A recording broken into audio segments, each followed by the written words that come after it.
I've been procrastinating starting this episode for a little while. It's a bit later today. It's 7:46, and that reminds me I've got to change my watch's time.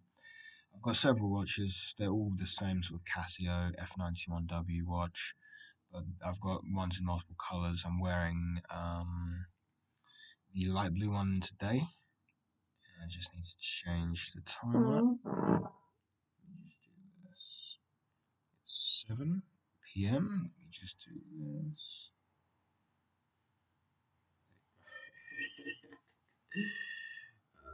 Actually, it's 7:45. May as well change this as well because it's saying it's 7:47. Let's change, and let's boost this up to 45.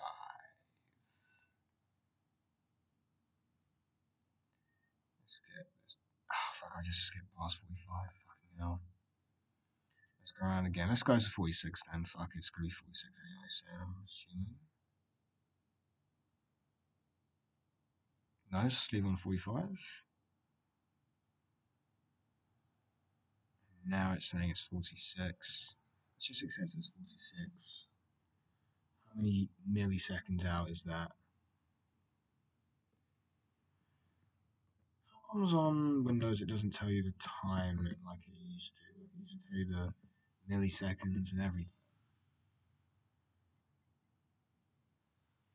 Oh, boom, 46 right now.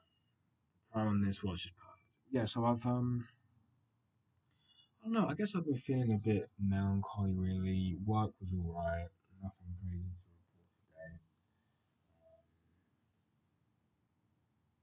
today. Yeah, and then went downstairs, had a quick chat with my mum, and I ended up having a little block. I was saying Big Brother, as in the show Big Brother, and I didn't have a full block, and I didn't stutter, but it was definitely caught up on the brother. Now I do feel like I stutter with my mum a little bit more now that I'm a bit older, but yeah, there wasn't really a rhyme or reason to. I think it is just the element of talking to my mum, but I'm not scared talking to my mum, which leads me to believe that I didn't breathe properly and I didn't speak properly. It's a physical thing as well with me. It's not just mental. So yeah, I guess I shouldn't beat myself up too much about it because ultimately I didn't block. From the skin of my teeth, survived it. But yeah, just try not to beat myself up about it. I've had 2, 3 really good days with my speech at work, so I shouldn't beat myself up about this too much. Because ultimately nothing happened. Then I've seen that Call of Duty Black Ops 7 is out, and I've not played a Black Ops since Black Ops 2. I've never played Black Ops 3. I've never had the console to do it.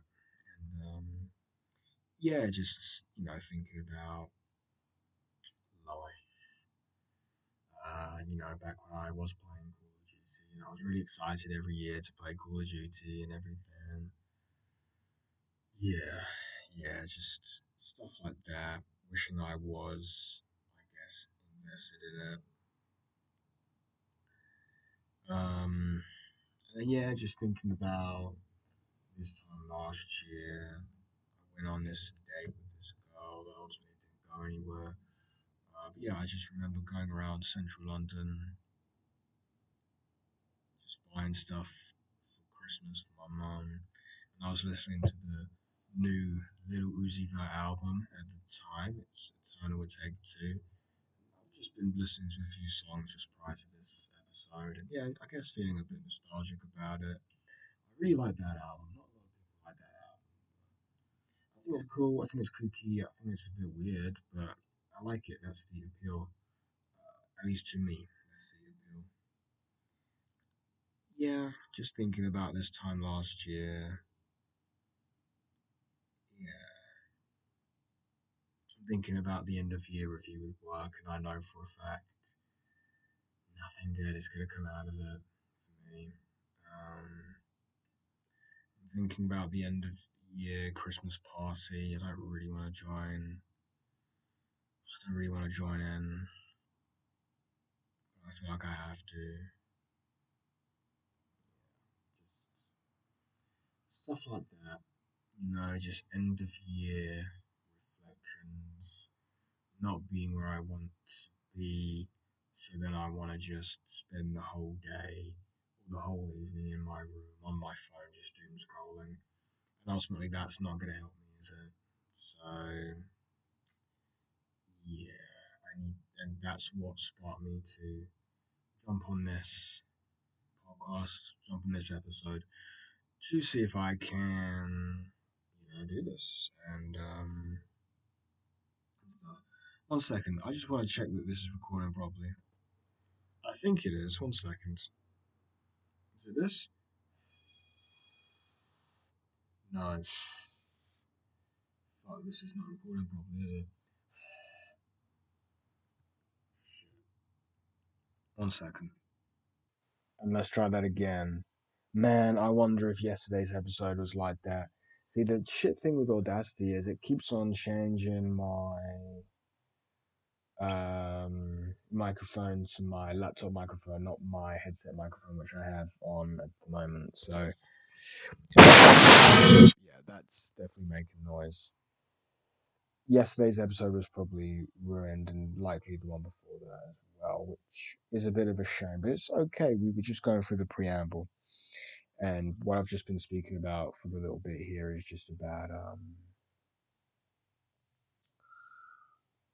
Lil Uzi Vert and about my life last year, my life this year.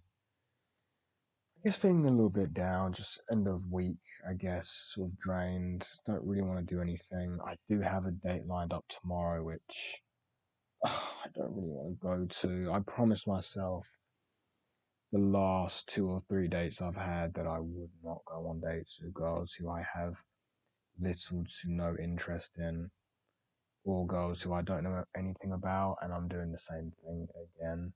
This girl is sweet, you know what I'm saying, but I mean, nothing's ever gonna come out of it. I mean, she's got a fucking kid, and she's like 5, 6 years younger than me. I just don't see anything coming out of this. And yeah, it's just like, why am I putting myself through this again? It's it's a bit annoying. Why? I think it's just that need, that want for love and attention. I guess the thought that I love the movie Yes Man by Jim Carrey. That's one of my favorite films, and I try and live by that film. Just say yes to everything, even if I want to say no. I want to say yes because I want to be open to the opportunity that saying yes will provide. No will just cut down the opportunity. Yeah, yeah.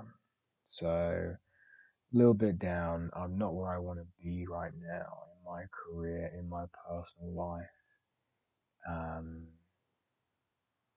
just within myself.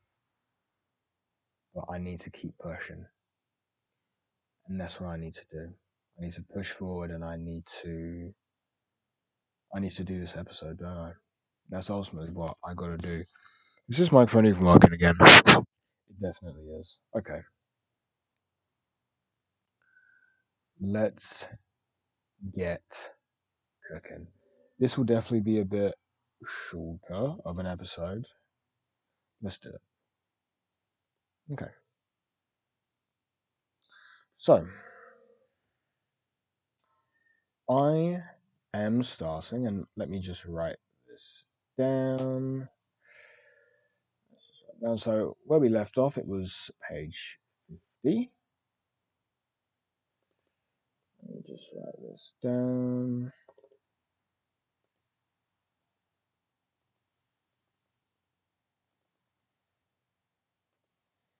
Okay, so I am starting this reading at, let's say 10 minutes, fuck it. 10 minutes, let's say 00 seconds. Now we wait, and it's it. Let's go. Online, of late, there seems to be a considerable discussion about controlled and uncontrolled methods. Excuse me. Labels often compound more problems than they solve, especially when they are defined differently. As is inevitable as most of us erroneously assume that our own definition is the only one. People have heated discussions over the same word, even when they are defining the word differently. As such, they are often arguing without a reason. How are these words to be defined? By controlled method, CM. This is where I go to write down the abbreviations. This is where I need to write down the abbreviations. CM is controlled method. By controlled method, I mean any method that asks the stutterer to think about his words, breathing, and or imposes various physical techniques such as breathing, vibrating the throat muscles, pressing the tongue on the roof of the mouth, elongating syllables, etc. From what I witness from people who stutter, who have been taught controlled methods, their speech tends to sound robotic and unnatural, and those using controlled methods complain that it is very tiring. We use zero such controls. Uncontrolled methods, which is let me write that down. Uncontrolled methods. By uncontrolled methods, I mean any method where the stutterer is not is asked not to impose any techniques or tricks, as that term is sweepingly and despairingly used to manipulate his speech. Those employing uncontrolled methods have natural sounding speech and do not grow tired using it. My crutches are physically natural, and many of them are as helpful to improve public speaking as they are to avert stuttering. My methods are sometimes mistakenly thought to be controlled, but they are uncontrolled, but with a twist. I have not ever manipulated my breathing in any way, nor do I ever slow my speech unnaturally or press my tongue on the roof of my mouth or think of words or attempt to plan what I will say. Neither does any fluent speaker. My methods are designed to allow speech to be a river, to plagiarize the wise Ruth Mead's lovely metaphor. The rest of this book is spent explaining the methods that we use to allow our speech to flow like a river. We use some tools, crutches, which do not plan or manipulate speech. Our crutches provide methods that allow the person who stutters to spontaneously and instantaneously leapfrog immediate stutters by changing the focus of the mind. The tiniest change of focus will do the job. The person who stutters should not do unnatural things. A crutch keeps us from walking on a broken leg while it is healing, but it doesn't control the leg. It keeps us off the leg. My crutches thus fight controls and enable me to do two things. One, begin reducing stuttered words on my worst stuttering days. Phase 1 as I heal. And 2, avoid the infrequent stutter threats that occurred after I had stopped stuttering, which could cause relapses. Simply put, my crutches enabled me to jumpstart my speech healing by reducing or eliminating creation of bad stutter memories, and to this day prevent relapses. Once again, stuttering will never be stopped until the person who stutters fluency memories. Let me write that one down as well. So FM stands for fluency memories. Until the person who stutters fluency memories effectively obliterate the stuttering memories, which is ESSA. Stuttering memories. A person who stutters on most words creates far too many stuttering memories daily to have a prayer to defeat stuttering unless they find a way to reduce stuttering initially to zero or near it. While reading aloud and largely stutter free talking to children, pets, etc., will build fluency memories. Some methods of dodging stutters initially must be found, or the stutter memories will continue to overpower the fluency memory. Our methods enable us to stop stuttering. The crutches provide an arsenal of weapons to defeat stutters. Our crutches enable the person who stutters to create vastly more fluency memories than stuttering memories, and when strictly applied, to eliminate stuttering memories. This works for me, and it's working for all others who master the crutches. Evidence of this can be seen monthly on Speech Anxiety Anonymous's website, our charity where we, people who stopped stuttering, often free coaching to sufferers.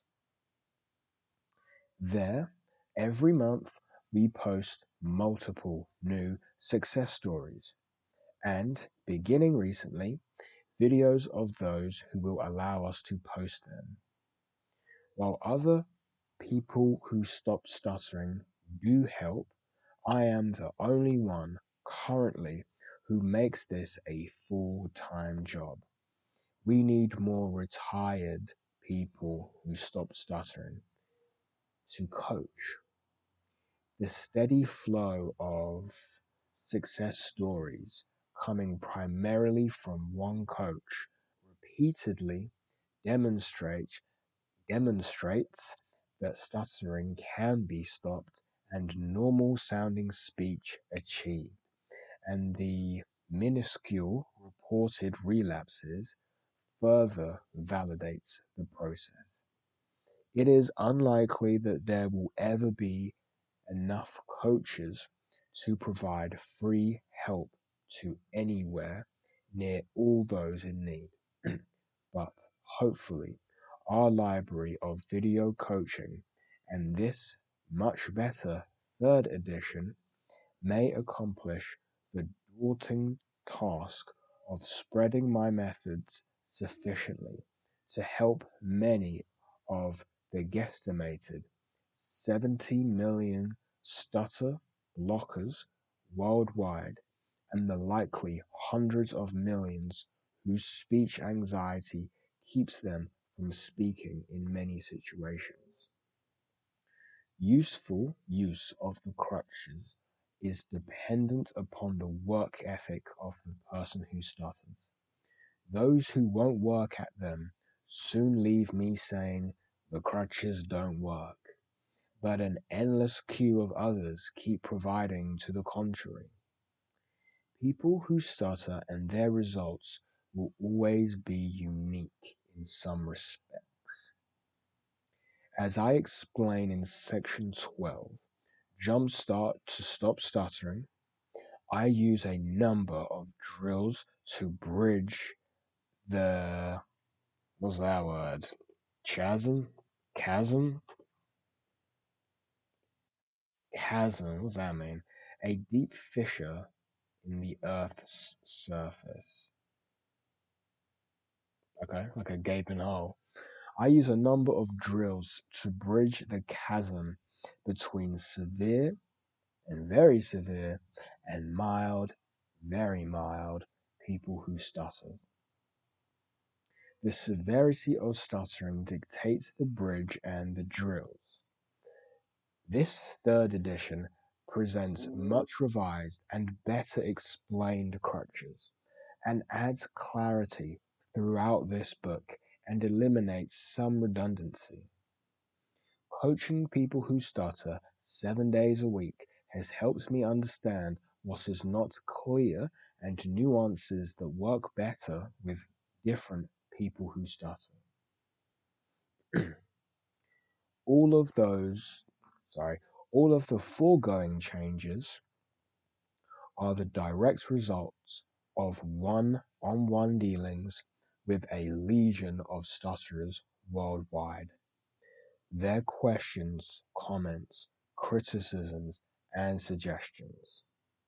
My goal remains to do all in my limited power to help as many people who stutter as possible kill the life sucking Satan stuttering, with a guesstimated millions of speech impaired hanging by their proverbial fingernails, and many times that number suffering a lifetime unwillingness to talk in many situations. We have much work to do.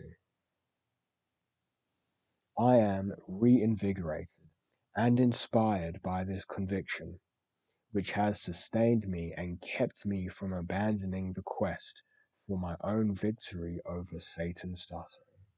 Here is my lifetime mantra. If I can say one word anywhere, anytime, I can say any word anywhere, anytime. Think about it. It is pure logic. And to date, not one person who stutters has ever disagreed with that statement. I know that many naysayers disagree, but not those with whom I am working. Millions once thought the world was flat, but we learned differently. The fact that stuttering can be stopped. I am proof of the, what is the word? Versity? Veracity? Ver- veracity. Conformity to facts, accuracy, veracity. Okay, cool. I am proof of the veracity of that statement. And again, We are witnessing others prove it every month. It's time to start smelling the roses. It breaks my heart to encounter a person who stutters who have scraped together $5,000 or much more to be told by a non stutterer to plan your words, organize your sentences, elongate your words to the point of you aren't sitting the listener. You are sitting? I'm presuming that means boring. Nauseating. Alright, okay, yeah. The listener. Daily force yourself to have high pressure conversations. Accept your stuttering. Learn to live with it. Even stutter intentionally, etc.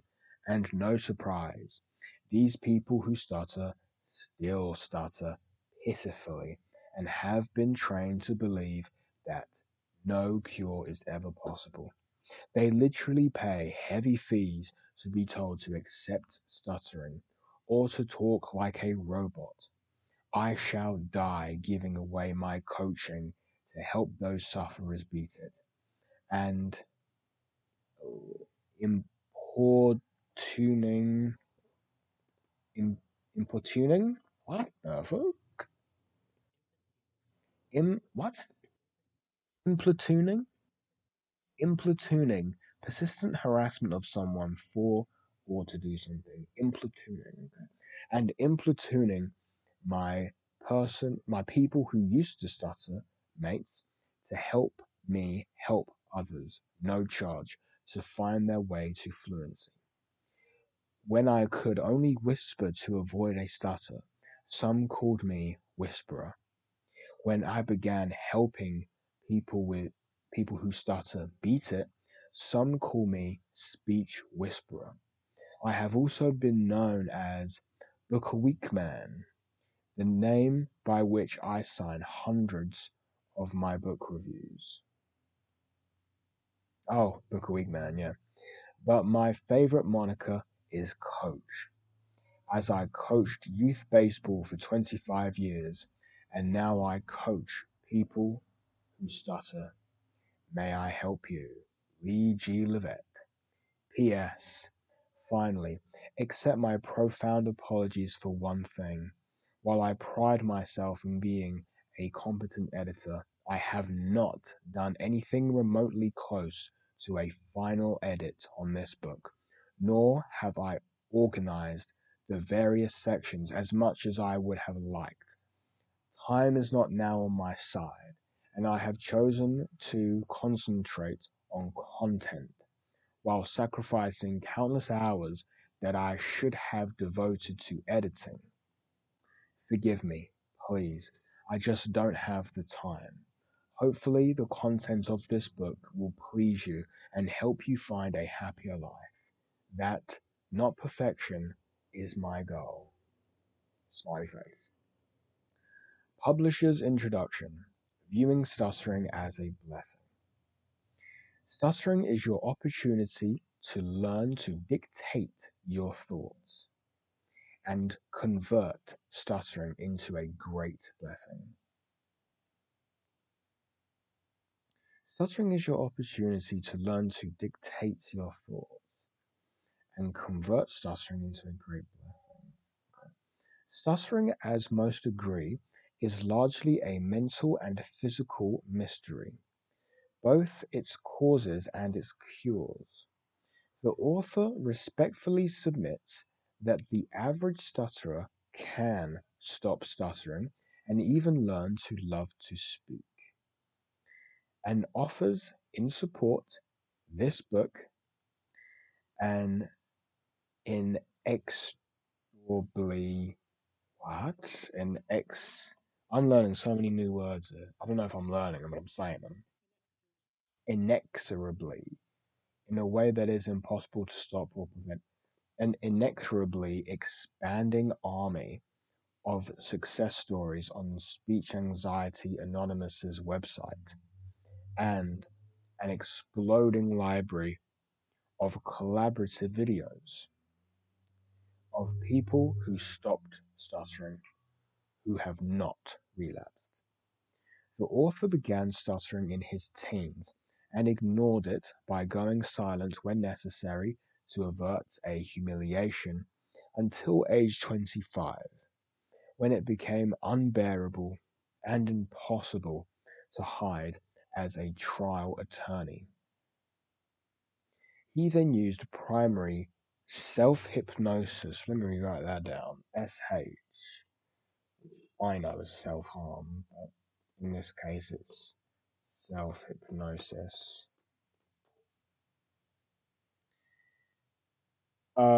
He then used primary self hypnosis to reduce it to levels that few noticed, which took several years of 3 a day self hypnosis treatments. He stumbled upon the crutches. Wait, what? So, in 2025, when he became a he then used primary self hypnosis to reduce it to levels that few noticed, which took several years of 3 a day self hypnosis treatments. Okay. He stumbled upon the crutches over a 15-year period. Stumbled upon the crutches over a 15-year period. Along the way, he decided to try reading aloud to practice speech and found that reading aloud with passion helped enormously. The fear then slowly died, but to this day, random threats still come and go. But he has not stuttered detectably in 4 decades. In the process, he developed a melange of techniques and methods that worked, not simply for a month or year, but forever. As he so loves to say, stuttering became a great blessing in disguise. His story, techniques, and methods are described in this third edition, which has more hands on advice, as learnt from online coaching of people who stutter for an estimated 2,500 sessions so far. Most problems present opportunities for growth and great victories. And the more severe the problem, the greater the opportunity for growth. So, readers, one and all, stop frowning and start smiling right now, because this book, if you master its principles, is going to enable you to eliminate your speech anxieties. This book is not theoretical, it is practical. It focuses on one thing: steps that the reader can take to simply diminish the incidence of embarrassing stuttering, and over time to correspondingly reduce the memories and images of stuttering that exist in his, her mind's memory and image bank. So steps the reader can take to steadily diminish the incidence of embarrassing stuttering. Steps the reader can take to steadily diminish the incidence and over time to correspondingly reduce the memories and images of stuttering. Okay. The author tells us that whatever your degree of stuttering today, you can be sure that it is becoming better or worse virtually daily. The good news is that you can change its direction to, to diminishing and keep diminishing it until the stuttering is gone. If you are listening to the audio version of this book, you will be hearing the author read these words and this entire book to you, and you will not be able to detect any stuttering. You can also watch his currently 700 or so coaching videos on YouTube. To either eliminate stuttering entirely or make it no longer detectable. However, You cannot simply read this book. You must master its methodology. If you're not willing to do that, this book will not do much for you. If you master this book, you will make your journey to overcome it one of the biggest blessings of your life. The author did. Now it's your turn. It's time to begin. From the publisher. Okay, that was cool. That was cool. Okay, so that was part one, the notes. Holy fucking shit, this guy rambles. He really does, man. He really does ramble. But we're on to part two now. Let me just write this down. So that was part one. So let me just put part one there. Okay, cool. So from part one, this is what I've got. I've got Paul Brockhurst. He's a PhD. I'll definitely research him. Let me see the notes. So first, so I'm just seeing the notes I've got here. So first, we need to have and something belief, or at a minimum, a very open mind to the view that we can overcome stuttering. Let me just have a quick check. So let me just write this down really quickly. So I'm at page 58 at the moment. I just want to make sure these notes are cool. The firm belief. For some reason, sometimes when I'm copying these words, it's not really working. The firm belief, or at minimum, a very open mind to the view that we can overcome stuttering. I fully agree with that, Paul. Second, we need to hear massive amounts of fluency from our lips. Third, we need to learn a variety of crutches. That's all from Paul Brockhurst. Um, or is that from Paul Brockhurst? Yes, it is. Um, Auto suggestions and self hypnosis. That's something to take note of. We teach ourselves to manage and dictate our thoughts. We reshape our neuroplastic minds using methods that stop stuttering and enable natural speech. Neuroplasticity for social and speech anxiety. That's something I definitely want to keep in mind and possibly Google later on. And he mind, that must be assaulted to you. Oh, the mind. The mind must be assaulted by you, remapped, retrained, and managed daily for life. And only the individual person who stutters can do it. Reducing the ratio of stuttering memories to fluency memories. Ruth Mead. I can see I've pasted in auto suggestions and self hypnosis twice. So let me update that. So also suggestions and self hypnosis daily for non speech mind training. Oh, got rid of that by accident. Keep that there. And then rejecting negative speech thoughts and replacing them immediately with a barrage of positive affirmations. Okay, that's cool. That's part one. Okay, let's move on to part two. Okay, part two. The war against stuttering. Now, a part of me wants to kind of stop here. I'm gonna come clean, but I've not done a lot of reading today, and I've got to do this. This is what Lee's saying. This shit, it's not just a quick 5-10 minutes every day. This shit is real. So let's do this. Part two: the war against stuttering. Section A: stuttering and neurology. Okay, section one. When stuttering became my life crisis. Oh Lord, he's gonna keep on yapping again about himself. Here we go. Okay. When stuttering became my life crisis. The measure of a man is what he does when he's down. Before I describe when and how stuttering first became a 25-year curse, and what I did to gain control and mastery of it. Let me first flatly state I am a stutterer. Although I call myself 99% stutter free Lee, that last 1% attributed to rare stutter threats, not fears or stutters, which I easily defeat with crutches.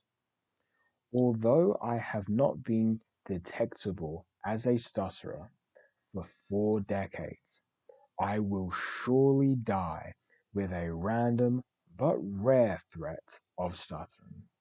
But no one knows it unless I tell them, and although fears are not stutters, I have zero fears of it.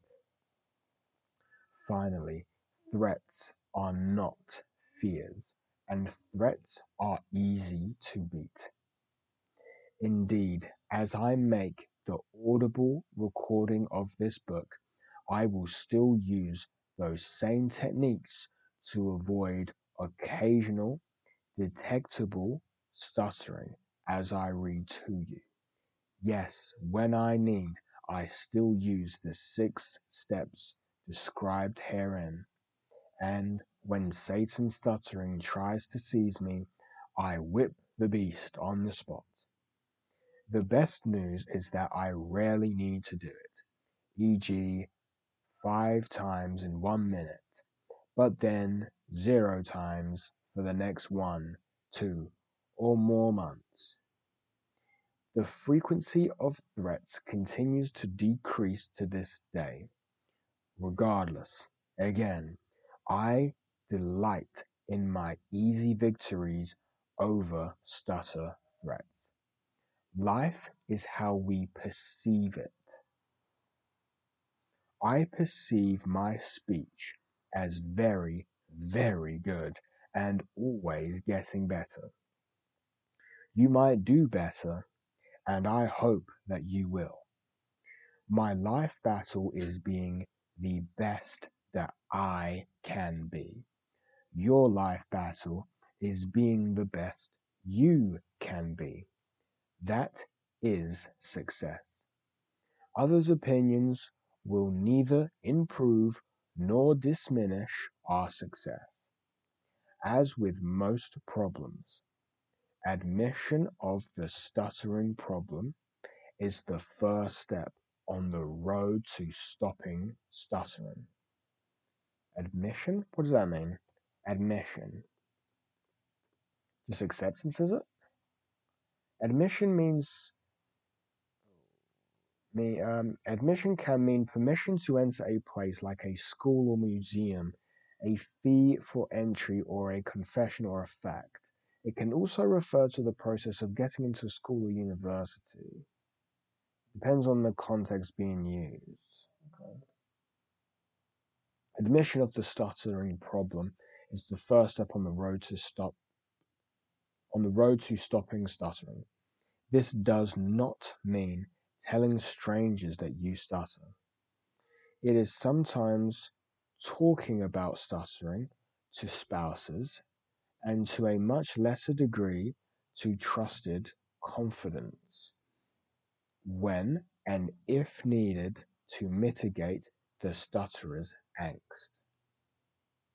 Somehow, when we openly discuss and put any problem on the table and walk around it a few times, it no longer seems as daunting. As to strangers, and to most others, however, in general, my advice is to let your speech speak for itself as you work on improving it. It is essential that you focus your attentions to the maximum on visualizing and hearing yourself as fluent. Let me write that one down. Write that one down. Visualizing and hearing yourself as fluent. As to strangers and to most others, however, in general, my advice is to let your speech speak for itself, As you work on improving it, it is essential that you focus.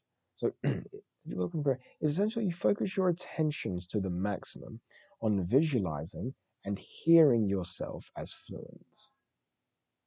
Visualizing and hearing yourself as fluent, which you will soon do during your daily autosuggestion treatments.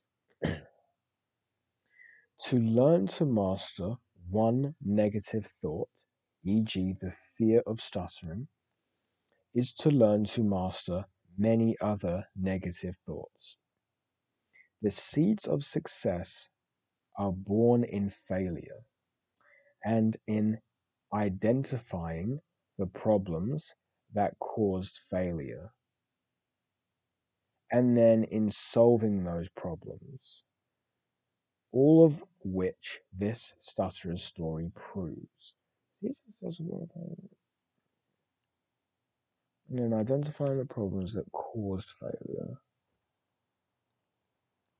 Identifying the problems that caused failure, and then solving those problems.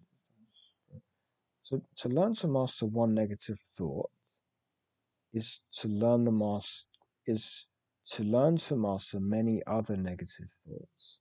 The seeds of success are born in failure and in identifying the problems that caused failure and then solving those problems. All of which this is all of which this stutterer's story proves. It is, I can never say this word, not in a stuttering way, but just in a pronunciation way. It is generally, it is generally accepted that no one is born a stutterer. Some event triggers the first embarrassing instance, and it snowballs from there. When do people who stutter begin to stutter? According to my data, roughly 50% begin between ages 3 to 5, 30% begin between 6 and 12, 20% begin after age 12. All of those who have come to me, the oldest starting age was 25. In my case, in my early teens, stuttering began to become a serious problem for me. Ironically, before I began stuttering, I had received the highest grades in my class for public speaking for several years. I was an emphatic perfectionist about my speech, which my father encouraged. I remember vividly the moment when it exploded in my life. It was an English class when I was asked to read a passage aloud from a novel. Oddly, I stuttered on a word, and the class laughed. Shocked, I flushed and stumbled on the next word, evoking even more laughter. My head began pounding, and I then collapsed into a paroxysm of stuttering. What is that word? Paroxysm? Paroxysm? A sudden attack or outburst of a particular emotion or activity. Paroxysm? I think I've just said that wrong. Par- paroxysm. Paroxysm. And then I collated into a paroxysm of stuttering until I couldn't continue. The class kept laughing. Finally, the professor intervened and asked someone else to read. From that day, fear of stuttering at some level has lurked in my mind, and lurks in the form of stutter threats, however infrequent. A loathed, what is this word? A loathed Meta, what is this fucking word, bruh? A demon featured in German folklore. Me, me, Mephistopheles. Bro, this dude just needs to fucking speak normally. The loathed Mephistopheles, ever threatening to silence and humiliate me. When not forced to speak, and essentially to say a specific assigned word, affording me no options to mitigate the problem by choosing alternative words. So, when not forced to speak, and especially to say a specific assigned word, affording me no options to mitigate the problem by choosing alternative words, my stuttering grew and grew and grew for years, making it impossible to avoid the mask when under pressure. What made this explosion of stuttering more inexplicable is the fact that prior to that first, very public outburst of stuttering, I had achieved at my prep school for the prior 5 years the highest grades in the class for public speaking, which was a required part of the English curriculum and comprised 20% of the grade in each English course. I had faithfully rehearsed my speeches to perfection with the help of my father. Speaking had become very important to me. Every syllable had to be perfect.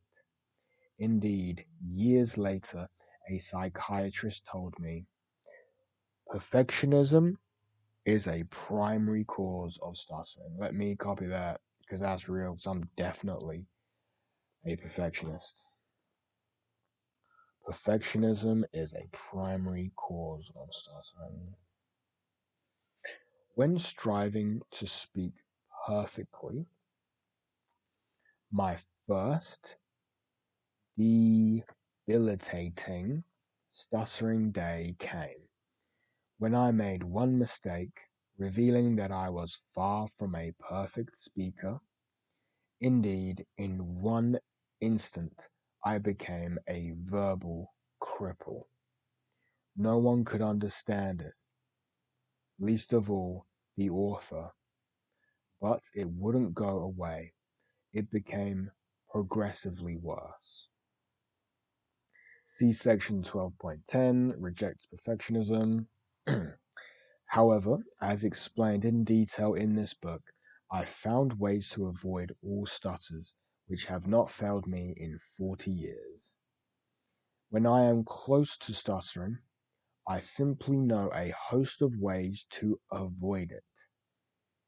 I know that I can avoid it, so I no longer consciously fear it. My mastery of my crutches is my guarantee. Stuttering is locked up now, but usually buried out of sight in my psyche. And today, no one who did not know me in my obvious stuttering days knows I was, much less am, a stutterer, i.e., still subject to the latent stutter threats, however easily I defray them.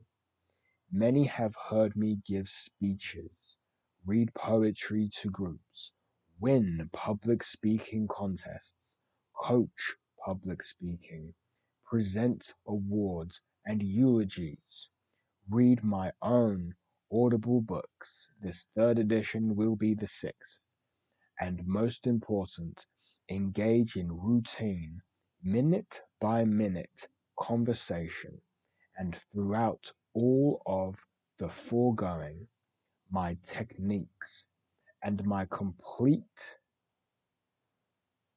dominion, dominion over stuttering, dominion, and my complete dominion Dominion can refer to supreme authority or control. Why can't you just say that? My complete dominion over stuttering have made it impossible to detect any evidence of stuttering. Yes, I still stumble, but this is caused by talking too fast and not by fear of any word. I fear no word, and I truly love words, and I love to speak. I forgive myself for and forget my non fear based speech boo boos and endlessly replay my successes. I forgive myself for and forget my non fear based speech boo boos and endlessly replay my successes. How did I achieve this? That's what this book reveals. Of course, stuttering is something that most stutterers want to hide. So, except in remedial or clinical situations, stutterers rarely discuss their stuttering because it is embarrassing, and talking about it admits it, affirming it, and likely reinforces the problem, rendering it all to the more rendering it all the more difficult to control. In my case, as the years passed, my stuttering grew worse, causing total shutdowns at the worst possible times. Even though I could mask my stuttering in many situations, I had to wrestle with it every hour of every day. As real stutterers know, stuttering, left unchecked, takes full possession of the stutterer's mind and controls it, and can, by leaving no room for anything else, literally destroy a stutterer's life. As real stutterers know, stuttering left unchecked takes full possession of the stutterer's mind and controls it, life. Yeah, I know I was there for decades before discovering the cures that are described in this book. Now, I shall share with you the most embarrassing stuttering moment of my life. It remains as vivid as yesterday's events. Oh, cheers, mate. Right. Fast forward a decade plus from my first instance of stuttering in school to when I had just passed the bar exam. I had been assigned a pro bono case, an appeal by an incarcerated felon of a robbery conviction, which appeal was based on a very narrow and long shot technicality. It was my first court case.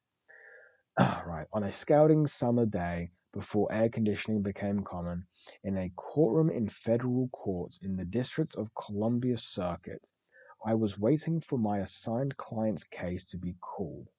I wasn't thinking about my client or the case at all. I was racking my brain for ways to avoid stuttering. I felt as though I was waiting for my own execution. How could I avoid stuttering? How could I make the case? How could I even utter one word? In my vested three-pieced suit, the style of the times, the sweat was running from my armpit down my sides and beading up heavily on my back and chest and in my scalp, trickling sweat beads down my face.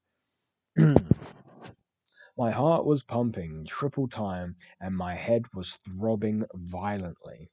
I was terrified, terrified at appearing in court for the first time in my life in any capacity and being there to actually argue a case and most of all of trying to do what then seemed impossible, mask my chronic stuttering. Having wrestled with stuttering for many years by that time, I had developed a few helpful tricks or techniques, any or all of which sometimes mitigated the problem sufficiently to save me from too much embarrassment. But these couldn't help much in court, as court was an unforgiving environment, and I knew that I had no way of avoiding stuttering over specific words that I had to say, words for which there were no options or synonyms or other forms of alternatives, such as my client's name or my own name. Indeed, one of my biggest fears was simply saying my own name, Lee Lovett. How pathetic is that? If, dear reader, you are not a stutterer, you are probably laughing right now because that is what non-stutterers do to stutterers. Laugh. Yeah, they're Oh, sorry. Yeah, they're bad people when they laugh. How else could I make a fool of myself faster than not being able to say my own name? On this blacklist of all blackest days, my worst fears came upon me. My case was called. I took my seat at the council's table, and the presiding judge asked me to begin. I rose and gushed. Good morning, Your Honor. My name is. Silence ensued. I stared hopelessly at the judge. Words beginning with L's, being the first letter of my name, being the first letter of my first and last names, R and W's were the most difficult for me, especially when under pressure and where no other word could be substituted. Substituted? Substituted. My mouth froze. I could feel the pupils of my eyes roll into my forehead. I then repeated, My name is. I paused and stared frantically. The sweat exploded on my forehead and gushed down my cheeks. I continued haplessly. And then he is stuttering, saying his name. I don't really want to repeat that because it's quite triggering for me. But yeah, I couldn't finish my name. I just couldn't. Mercifully, the judge came to my rescue by saying, Mr. Lovett, please begin your presentation. I had never been so embarrassed in my life. To compound my, what is that word? Mayonnaise? That's not mayonnaise. To compound my malice? Malaise? Malaise? Malaise is a general feeling of discomfort, illness, or lack of well being. To compound my malaise, my father, a well renowned attorney, was present. He had never heard me stutter much at all, as I didn't stutter at home. I was then drenched, head to toe, but I did continue. But my stuttering could not be concealed. I avoided it on many words by choosing synonyms, which, bolstered by my intentionally expanded vocabulary, was then my first line of defense against stuttering. But there were words that I had to say which I could not avoid, and the judge continued to help me as needed, but it was unbearably embarrassing, me putting my Invisalign to some speaking. By the time I finished, I collapsed into the chair, drenched as if stepping from a shower, totally exhausted, unbelievably humiliated, devastated, defeated, resigned to everlasting failure, wanting to die. Literally, my legal career that had not yet begun seemed to be ending. I lost the case, of course, as the facts had doomed it anyway, as my client had been caught in the robbery act. As I returned by cab to my office with my father, who said not one word about it, as those close to me pretended and insisted that I didn't stutter, I was still trembling and suffering a splitting headache, and my head was spinning. There I was, aged 25, married with two infant sons, broke, and facing a career that I seemingly could not pursue. My father was not a rich man, and I had to make my own way financially. What had I done to myself. What was to become of a lawyer who could not even say his own name under pressure? I had worked jobs for years in college and law school while holding many side jobs, weighing, waiting tables, driving a cab, pumping gas, working on a commercial fishing boat, as a laborer in a steel plant, on Capitol Hill as a doorman, cloakroom attendant, etc., all just to get through school.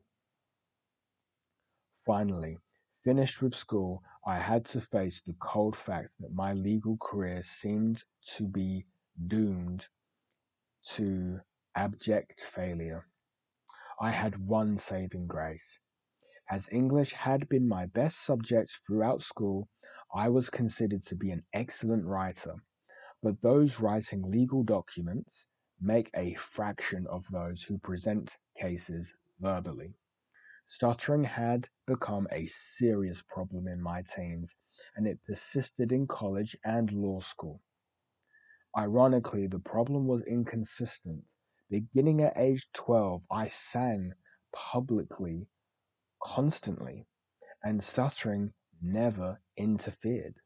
In day to day, minute by minute conversations, stuttering became most noticeable when I was under pressure. For example, when introducing people and trying to say their names. In most of my casual conversations, I was able to use synonyms. I often concealed the problem most of the time, so I expected to find a cure, but I hadn't.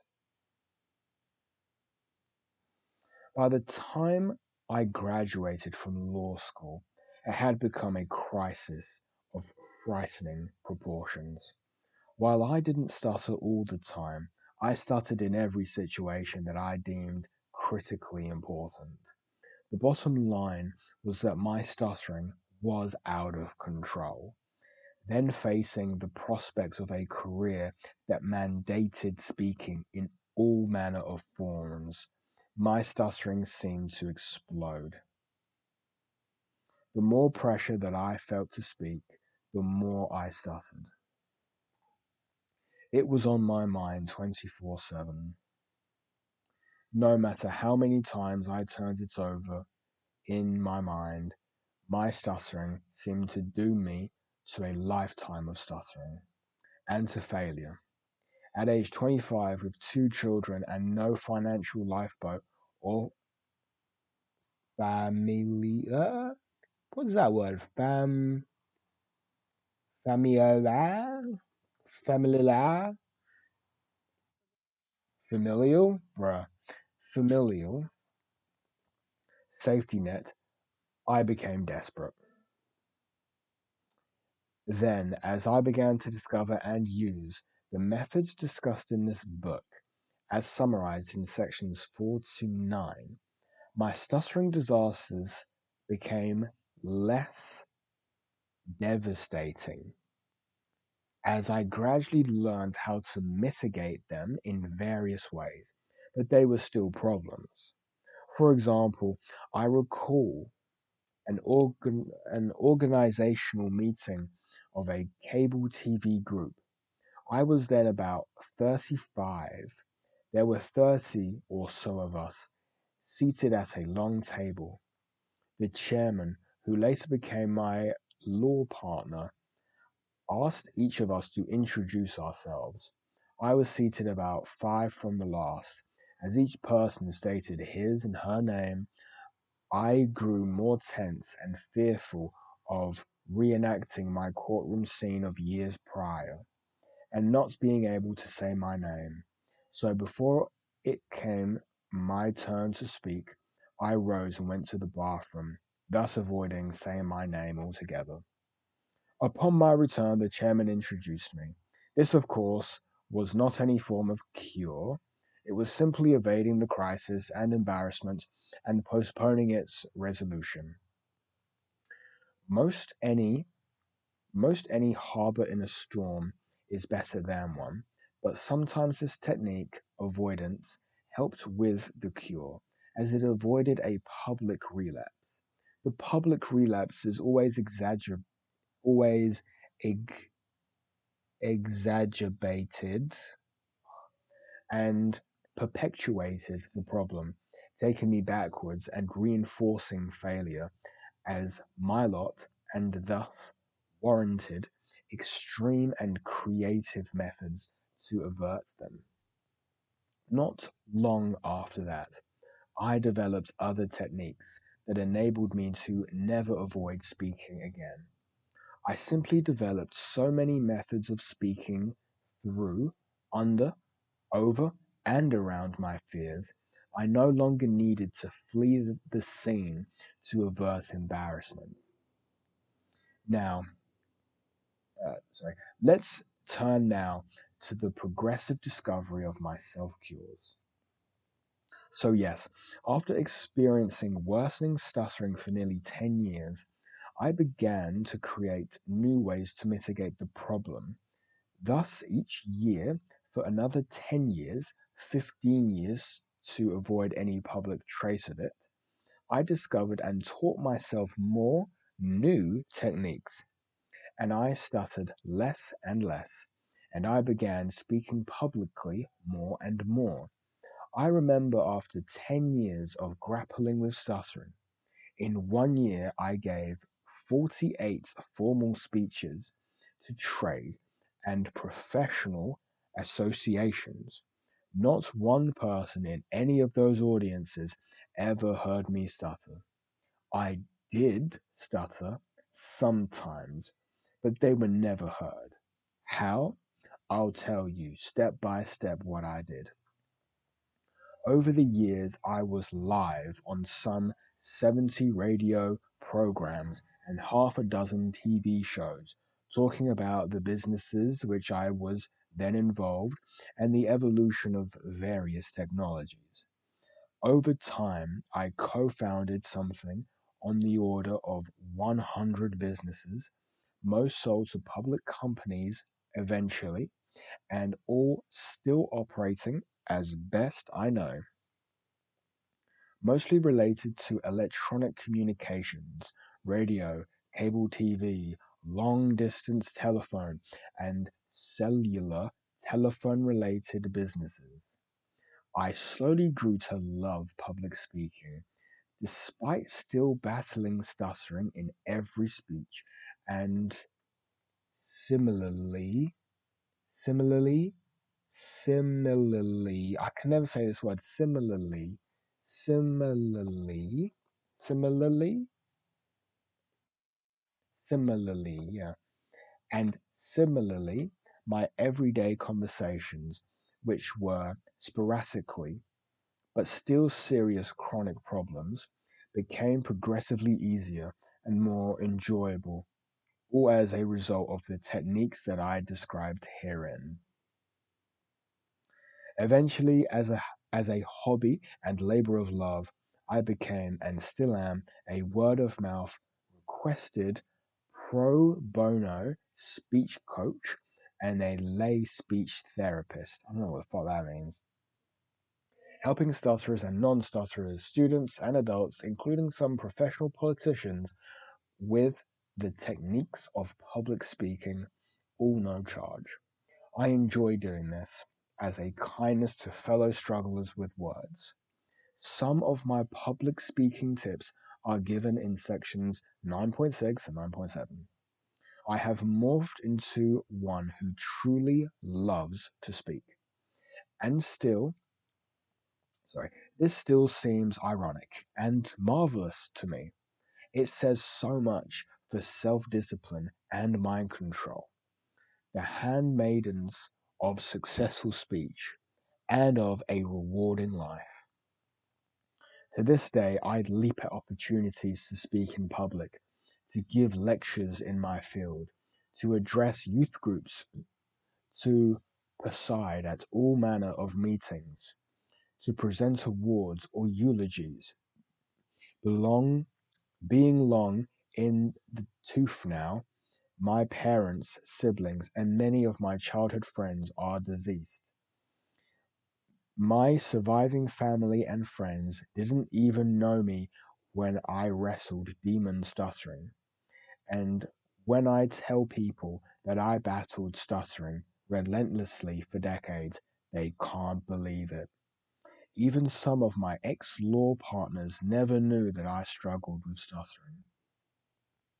The only psychiatrist who ever treated me for stuttering, or for anything, once said, "You probably won't eliminate all your stuttering, but you can probably eliminate most of it."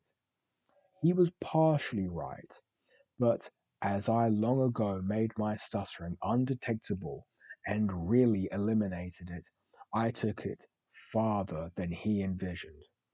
For all practical purposes, that is, as far as the outside world was and is concerned, I had a 100% self cure.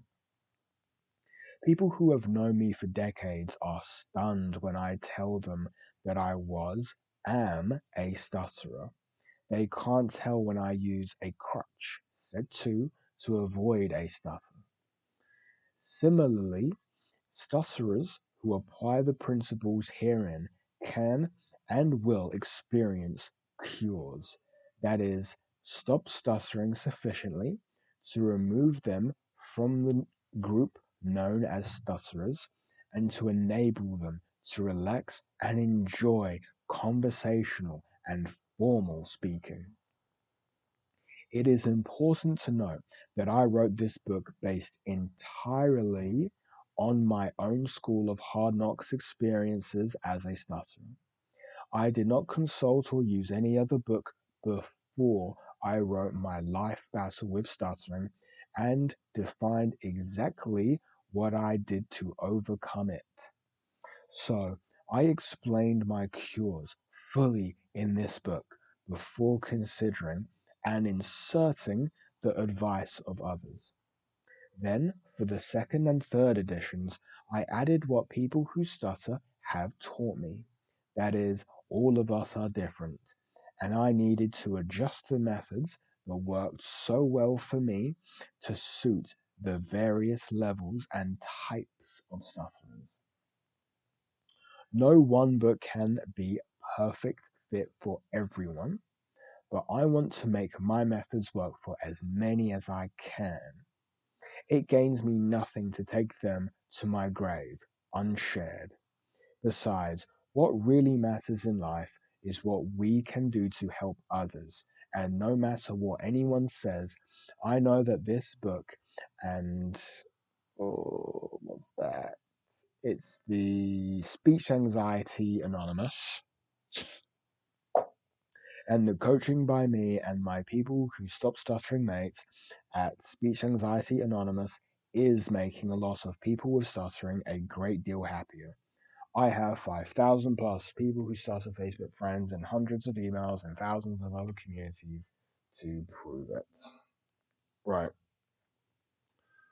I'm on page 72. Is there going to be a fucking end to this shit soon? Oh my god, there's not. Right, look, I'm gonna come clean, bro. This is good, and I feel like I've actually done a pretty good job here.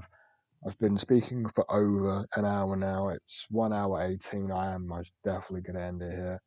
This is 1 hour and 18. So slightly over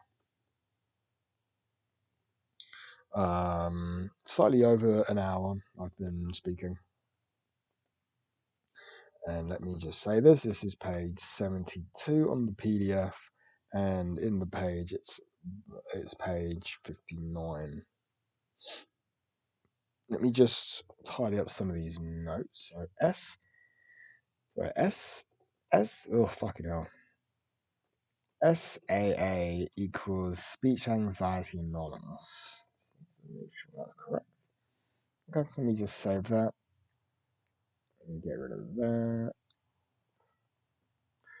Okay, cool. Well, I feel like this has been very successful. Actually, I feel a bit better. I actually feel much better after speaking. A big reason why I kind of want to take it here is because I really want to keep up with friends and people online. I do have that date tomorrow as well, but this is good. This is going very, very well, actually. Okay, page 72. This is perfect. Thank you, and good night.